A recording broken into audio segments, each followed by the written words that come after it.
I'm Petty Officer Michael Wilkin. NASA astronaut Mark Kelly will be the commander of Shuttle Endeavour's final voyage. Friday afternoon, the husband of wounded Congresswoman Gabrielle Giffords made the announcement. The stunning decision comes nearly a month to the day after his wife was shot in the head at a political rally in Arizona. Kelly had been on leave following the shooting. He now has just over 2 months to train for the April 19th liftoff. Chairman of the Joint Chiefs, Admiral Mike Mullen, says he believes the difficult situation in Egypt has taken many people by surprise, including the United States. I think actually it has taken not just us, but many people by surprise. And certainly we're looking at, we've got a 30-year relationship with the people of Egypt, and certainly a very strong relationship from our military to theirs.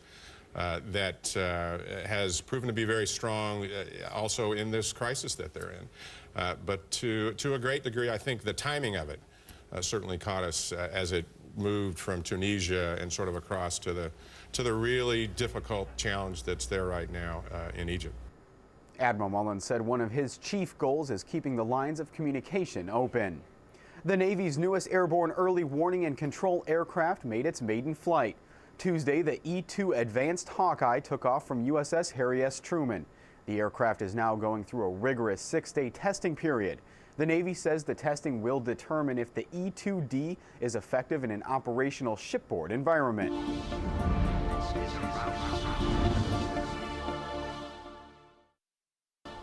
On Friday, the Department of Defense unveiled its portion of the National Space Policy announced last summer. The new National Space Security Strategy is a 10-year program designed to dramatically reshape the way the military looks at space. Sergeant John Mann has details.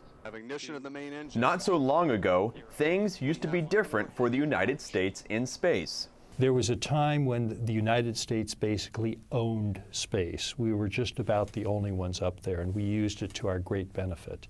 Today, there are a lot of other actors who are up in space, many of them friendly, many of them allies, but many of them potential adversaries. Ambassador Greg Schulte says there are 3 ways that space has changed. He called it the 3 C's. It is now more congested with satellites and debris, it is increasingly competitive, and it is more contested. Currently, 11 different countries operate 22 launch sites. That's the most important message of this strategy, is we have to think differently. For example, we have to think about how we can encourage other countries to act responsibly in space. Responsibly and peacefully. Some space technology already in place has wide application in both civilian and military worlds. GPS, for example. I mean, it tells our special operations forces where they are. It lets our civil affairs troops figure out where they want to build a particular project or schoolhouse. It allows us to make sure that precision-guided munitions hit the bad guys instead of some civilians next door. That's all enabled by our space capabilities, by our global positioning services run by the U.S. Air Force. Of course, peaceful use of space also means support for the critical defense capabilities that we need and the warfighter needs. I mean, it's space that allows us, our soldiers, to see over the next hill. It's space that allows us to communicate quickly. It's space that allows us to see whether hostile missiles are launched. So space becomes critical to everything we do. And that's why we're worried that the environment is increasingly challenging. You have more debris up there. You have countries that are developing counter space capabilities that can be used against us.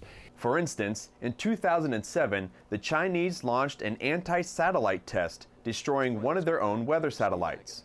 And by the way, it created an enormous amount of debris that's still up in space, causing problems for us today. In the future, space may help strengthen existing military alliances. The Australians have bought a piece of the Wideband Global Satcom System, or WGS. So WGS, which was once a DoD-only communication system, is becoming an international communication system. And that buys us more satellites, that buys us more resiliency, that buys us more capability. And it also means if somebody wants to attack that system, they're not just attacking us, they're attacking a coalition of countries.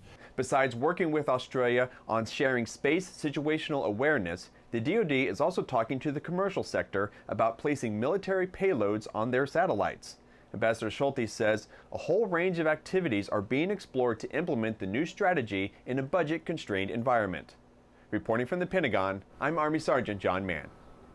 The National Space Policy also involves the National Intelligence Agency as well as NASA. DoD will work with both of them. Well, the Super Bowl is this weekend, and I traveled to North Texas to get a glimpse of game day preps. That's coming up. But first, we head downrange, where coalition forces are preparing Afghan National Army recruits for military life.